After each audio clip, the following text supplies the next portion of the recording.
Hello दोस्तों, जय हिंद, वंदे मातरम। और आज का जो टॉपिक हमारा है साइंस का है और इसमें कुछ ऑब्जेक्टिव और पूरा परीक्षा का पेपर आप लोगों को इम्पोर्टेंट मिल सकता है। तो आज हमारे वीडियो के अंत तक आप लोग ज़रूर बने रहें ताकि हर इम्पोर्टेंट वीडियो आप लोगों तक पहुंचाएंगे हम। और इसी तरीके की ऑब्जेक्टिव क्लासें और पूरा पेपर आप लोगों को मिल जाएगा हमारे चैनल पर। आप जाकर हमारे चैनल पर वीडियो को देख सकते हैं। वीडियो को शुरू करते हैं। हमने पेपर लिया है प्री बोर्ड परीक्षा का, क्लास 10th का साइंस का पेपर है हमारा और निर्देशांक कुछ दिए हुए हैं आप लोगों को। तो मैंने निर्देशांक आप लोगों को पहले वीडियो में बता दिए हैं। वीडियो को स्टार्ट करते हैं। हमारा पहला क्वेश्चन है उपखंड का में आप लोगों को जो फिजिक्स के क्वेश्चन ऑब्जेक्टिव होंगे वो आप लोगों को पूछे जाएंगे। फिजिक्स के क्वेश्चन उपखंड का में पूछे जाएंगे। वीडियो को स्टार्ट करते हैं। हमारा पहला क्वेश्चन जो दिया है, फर्स्ट क्वेश्चन हमारा दिया हुआ है, एक अवतल लेंस द्वारा किसी वस्तु का प्रतिबिंब बना होता है। एक अवतल लेंस द्वारा किसी वस्तु का बना प्रतिबिंब कैसा होता है, आप लोगों को बताना है कैसा होता है।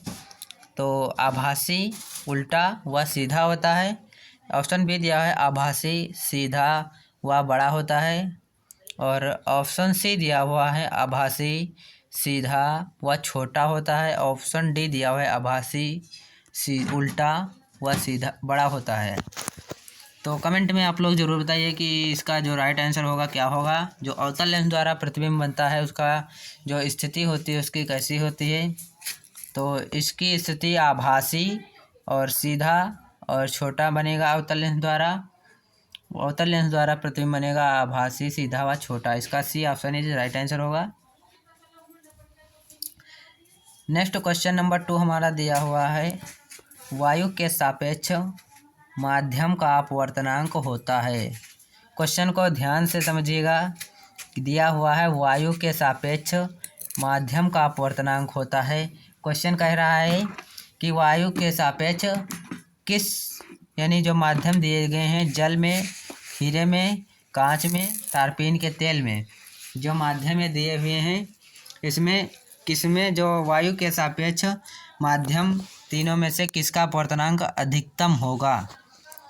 और जो इसका राइट आंसर होगा यानी हीरे में इसका राइट आंसर होगा। क्वेश्चन कह रहा था कि वायु के सापेक्ष किस माध्यम का अपवर्तनांक सबसे ज़्यादा होगा यानी अधिकतम होगा। जल का जो अपवर्तनांक होता है हीरे से कम होता है और कांच का भी हीरे से कम होता है और तारपीन के तेल का भी इससे कम होता है। इसलिए सबसे अधिकतम जो हमारा अपवर्तनांक होगा वायु के सापेक्ष वो हमारा हीरे में होगा। तारपीन और कांच और जल गलत हो जाएंगे इसके लिए। तो हमारा हीरा जो है ऑप्शन राइट आंसर होगा। तो नेक्स्ट क्वेश्चन देखते हैं।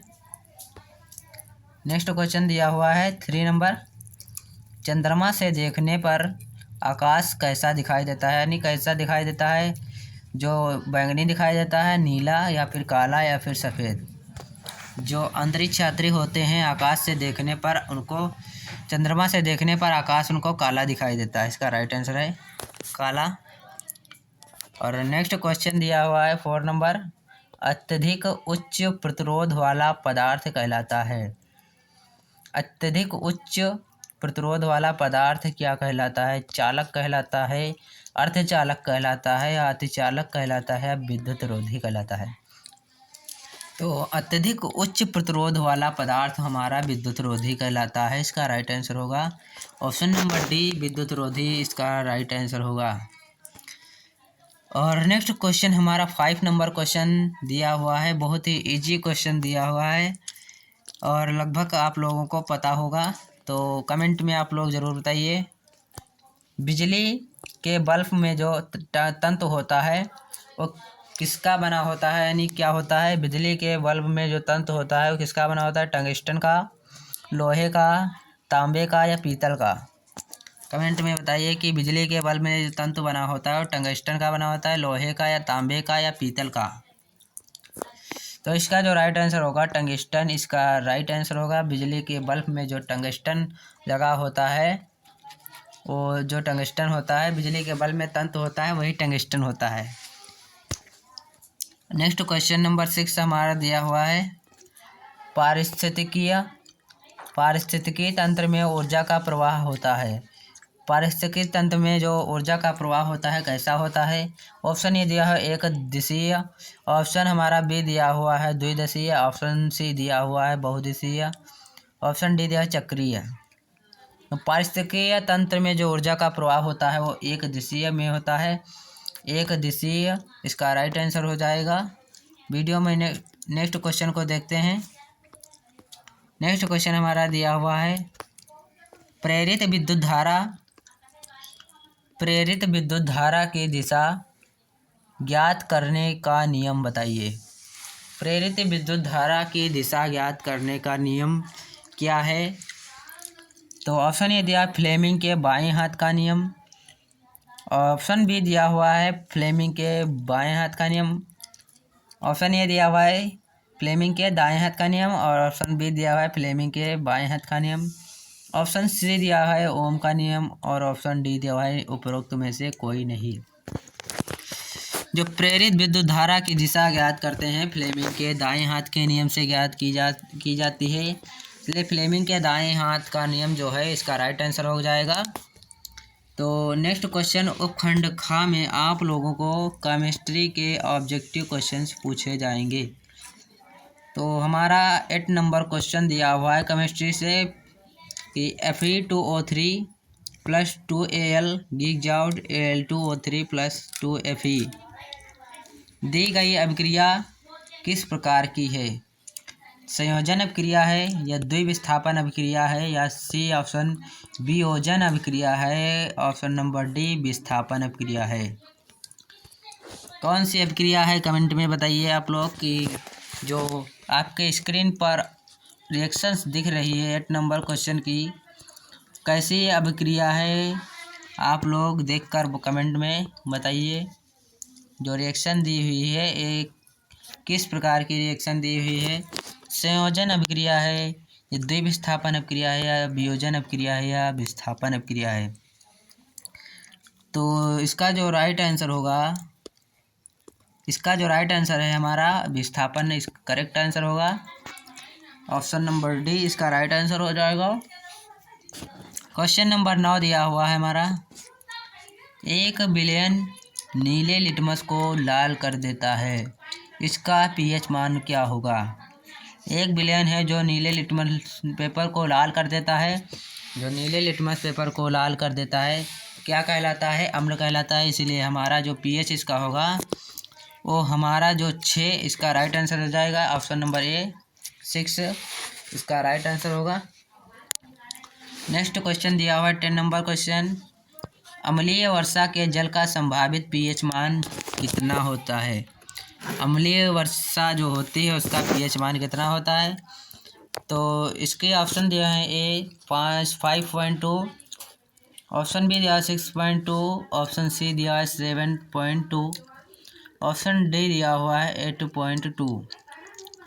तो इसका करेक्ट आंसर होगा अम्लीय वर्षा के जल का जो संभावित पीएच मान होता है 5.2 इसका राइट आंसर होगा। नेक्स्ट क्वेश्चन दिया हुआ है ताम्र ग्लांस का रासायनिक सूत्र क्या है? ताम्र ग्लांस जो है उसका रासायनिक सूत्र बताना है हमको। तो ताम्र ग्लांस का रासायनिक सूत्र क्या है? ए ऑप्शन नंबर ए दिया हुआ है Cu2S copper sulphate, option B दिया है Cu2O copper oxide, option C दिया है CuFe2S2, ऑप्शन डी दिया हुआ है CO3 यानी कॉपर कार्बोनेट। तो इसका जो राइट आंसर होगा ताम्र ग्लांस का जो रासायनिक सूत्र है Cu2S इसका राइट आंसर होगा। तो नेक्स्ट क्वेश्चन देखते हैं 12 नंबर क्वेश्चन प्रोपेन का रासायनिक सूत्र क्या है? प्रोपेन का रासायनिक सूत्र क्या है कमेंट में आप लोग बताइए। प्रोपेन एल्केन श्रेणी से लिया गया हुआ है, इसीलिए आप लोग पहले एल्केन श्रेणी का जो सूत्र होता है उसको आप पेंसिल से अपनी कॉपी पर लिखकर हल करना है इसको।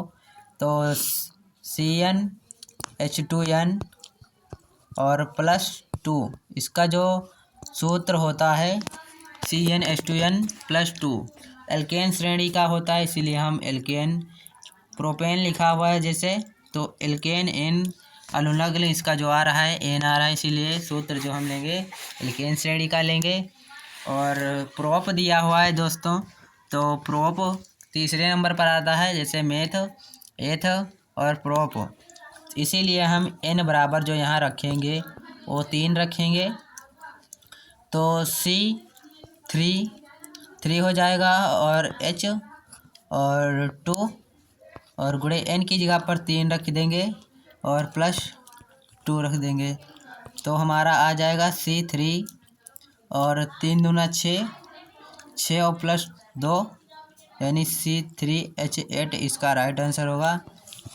हमारा जो C3H8 है इसका राइट आंसर होगा, तो हमारा ऑब्जेक्ट दिया जो है ऑप्शन नंबर हमारा बी इसका राइट आंसर हो जाएगा C3H8। क्वेश्चन नंबर 13 नंबर दिया हुआ है हमारा, निम्नलिखित में से असंतृप्त हाइड्रोकार्बन है। असंतृप्त हाइड्रोकार्बन क्या है?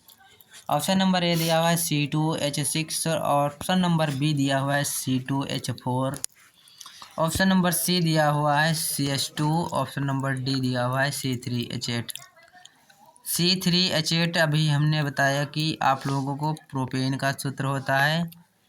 ऑप्शन नंबर सी जो दिया हुआ है एथीन दिया हुआ है, एथीन का नहीं है। ऑप्शन नंबर बी दिया हुआ है एथीन का सूत्र, इसका जो होगा CH2 डबल बॉन्ड CH2। तो असंतृप्त हाइड्रोकार्बन की परिभाषा होती है जहाँ पर 2 बंध और 3 बंध लगे हों, वहाँ पर असंतृप्त जो यौगिक बनता है उसे असंतृप्त हाइड्रोकार्बन कहते हैं। तो जो हमारा यहाँ 2 बंध लगा हुआ है, इसीलिए हमारा जो इसका राइट आंसर होगा बी ऑप्शन, इसका राइट आंसर होगा C2H4। और C2H4 इसका जो राइट आंसर होगा असंतृप्त हाइड्रोकार्बन का C2H4 होगा। और नेक्स्ट क्वेश्चन दिए हुए हैं हमारे उपखंड ग में, बहुविकल्पी जो दिए हुए हैं ऑब्जेक्ट बायोलॉजी के हुए।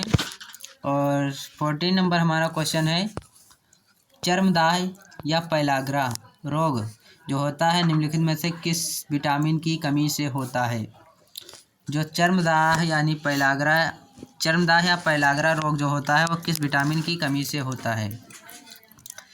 ऑप्शन नंबर ए दिया है vitamin B1, option number B दिया हुआ है vitamin B2, option number C दिया है vitamin B5, option number D दिया है विटामिन B12 की कमी से। तो इसमें आप लोगों को बताना है कि किस विटामिन की कमी से चर्मदाह या पैलाग्रा रोग हो जाता है। कमेंट में आप लोग ज़रूर बताइए कि किस विटामिन की कमी से चर्मदाह या पैलाग्रा रोग होता है। तो इसका जो राइट आंसर होगा विटामिन B5 इसका करेक्ट आंसर होगा। विटामिन B5 की कमी से चर्मदाह या पैलाग्रा रोग हो जाता है। नेक्स्ट क्वेश्चन 15 नंबर क्वेश्चन दिया हुआ है। 15 नंबर क्वेश्चन हमारा दिया हुआ है, पित्त का निर्माण कहाँ होता है? यहाँ पर होगा पित्त रस का निर्माण कहाँ होता है? पित्त रस जो होता है इसका निर्माण कहाँ होता है?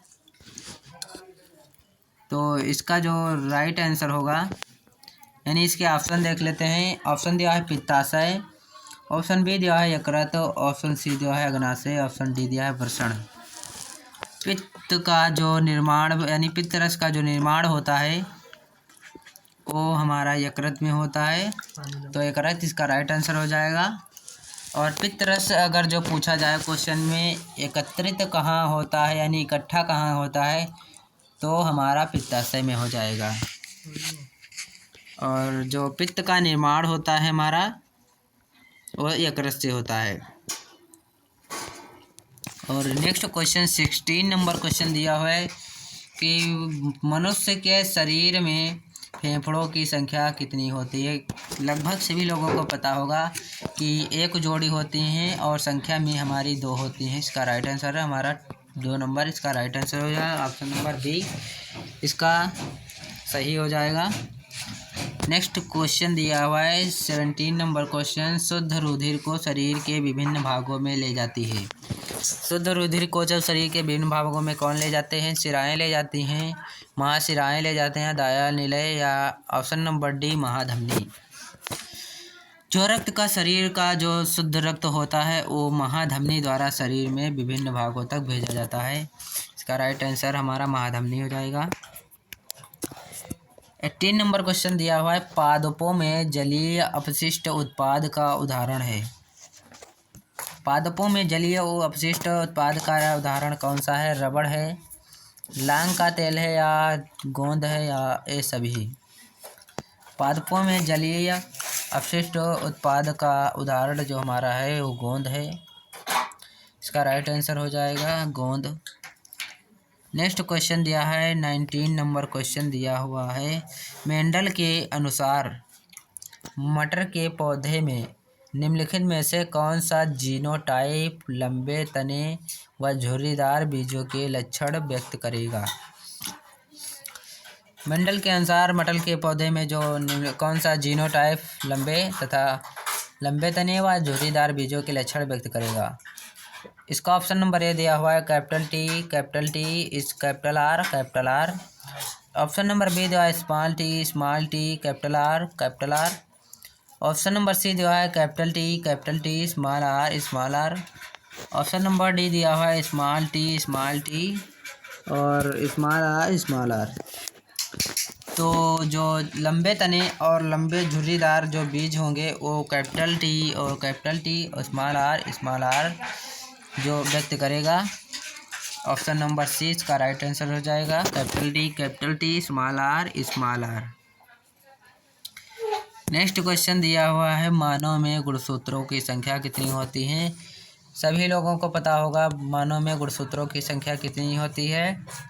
तो मानव में गुणसूत्रों की संख्या कितनी होती है?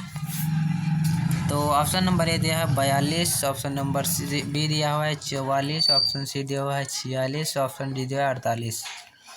तो इसका राइट आंसर हो जाएगा ऑप्शन नंबर सी 46 इसका राइट आंसर हो जाएगा। और नेक्स्ट क्वेश्चन में आप लोगों को पूछे जाएंगे वर्णनात्मक जो प्रश्न होंगे वो मिलेंगे। खंड बा में आप लोगों को जो वर्णनात्मक प्रश्न पूछे जाएंगे। उपखंड का में फिजिक्स के क्वेश्चंस होंगे। फिजिक्स के क्वेश्चनों में आप लोगों को कहा है अपवर्तन क्या है, और 3 सेंटीमीटर की वस्तु है जो उत्तल लेंस के मुख्य अक्ष के लंबवत रखी है। लेंस की फोकस दूरी 23 सेंटीमीटर है और लेंस से वस्तु की दूरी 10 सेंटीमीटर है। प्रतिबिंब की स्थिति, आकार एवं प्रकृति ज्ञात कीजिए।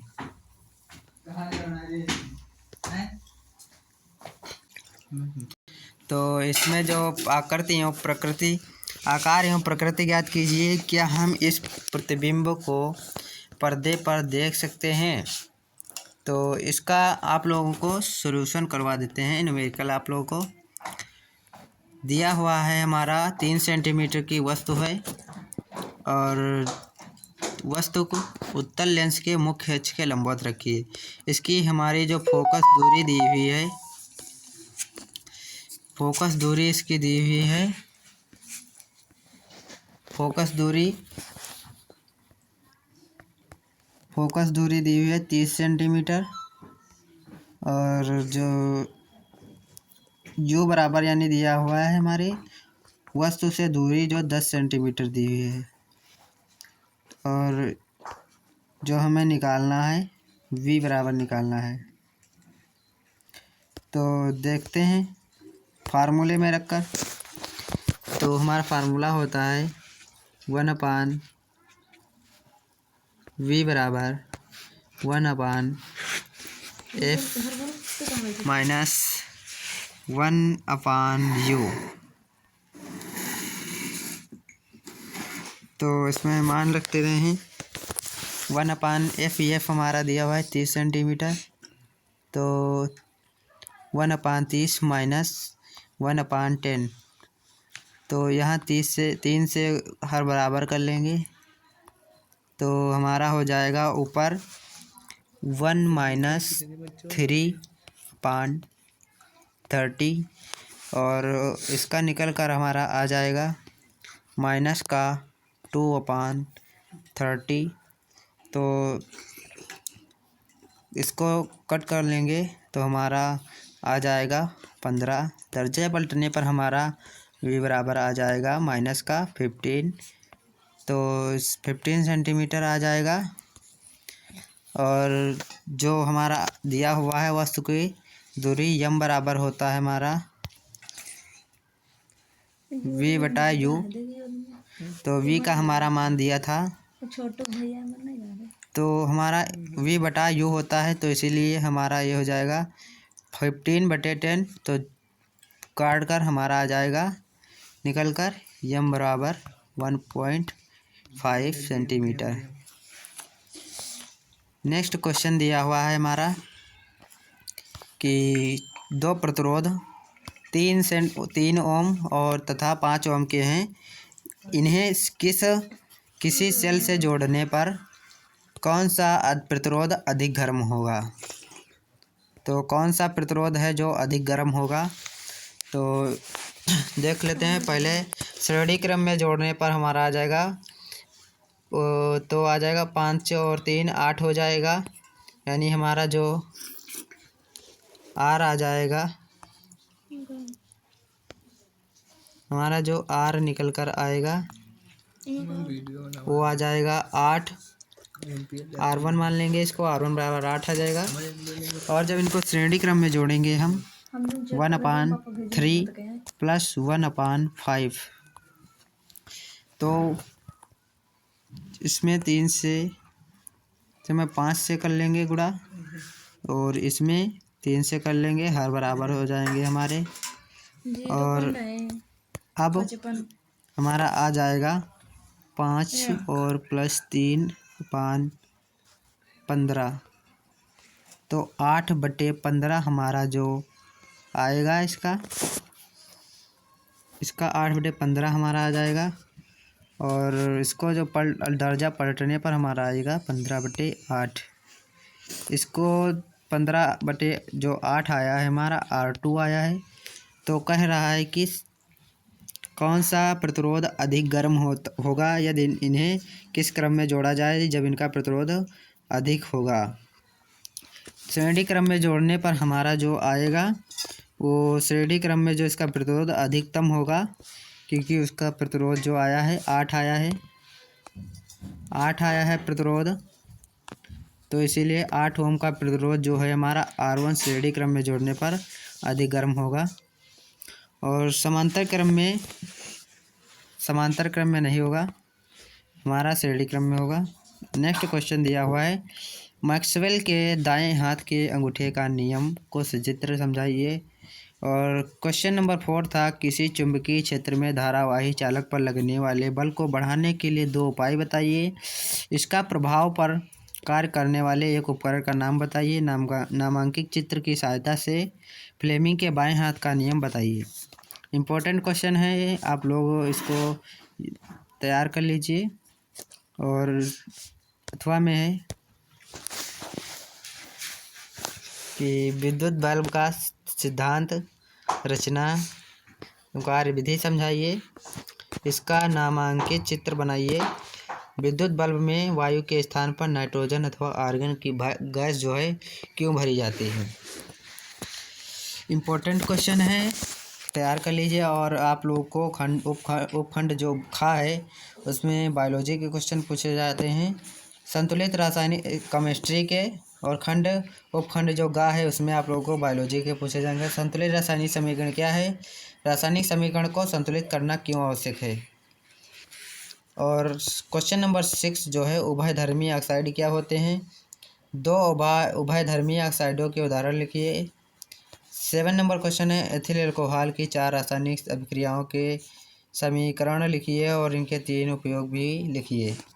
इम्पोर्टेंट क्वेश्चन है, आप लोग इसको पूरा पेपर को जो है अच्छी तरीके से तैयार कर लेंगे ताकि आपको यूपी बोर्ड एग्ज़ाम में दिक्कत ना हो। तो बायोलॉजी के क्वेश्चन जो हैं आप लोगों को अपनी नोट्स से तैयार कर लीजिए, जो आप लोगों को मिल सकते हैं यूपी बोर्ड एग्ज़ाम में। इम्पोर्टेंट क्वेश्चन इसमें है क्योंकि ये प्री बोर्ड का पेपर है। तैयार कर लीजिए। तो आप लोगों को इसी तरीके की क्लास लेना हो अगर, तो हमारे चैनल से जुड़ें और हमारे चैनल को सब्सक्राइब कर लें। अगर आप हमारे चैनल पर नए मेहमान हैं तो हमारे चैनल को सब्सक्राइब कर लें, ताकि हर नोटिफिकेशन वीडियो का आप लोगों के मोबाइल पर पहुंच जाए। तो अगर वीडियो पसंद आई हो तो अपने दोस्तों के पास शेयर करें और वीडियो को ज़्यादा से ज़्यादा शेयर करें, वीडियो को लाइक भी करें। धन्यवाद। आप लोगों को मिलते हैं अगले वीडियो में, तब तक के लिए जय हिंद, वंदे मातरम।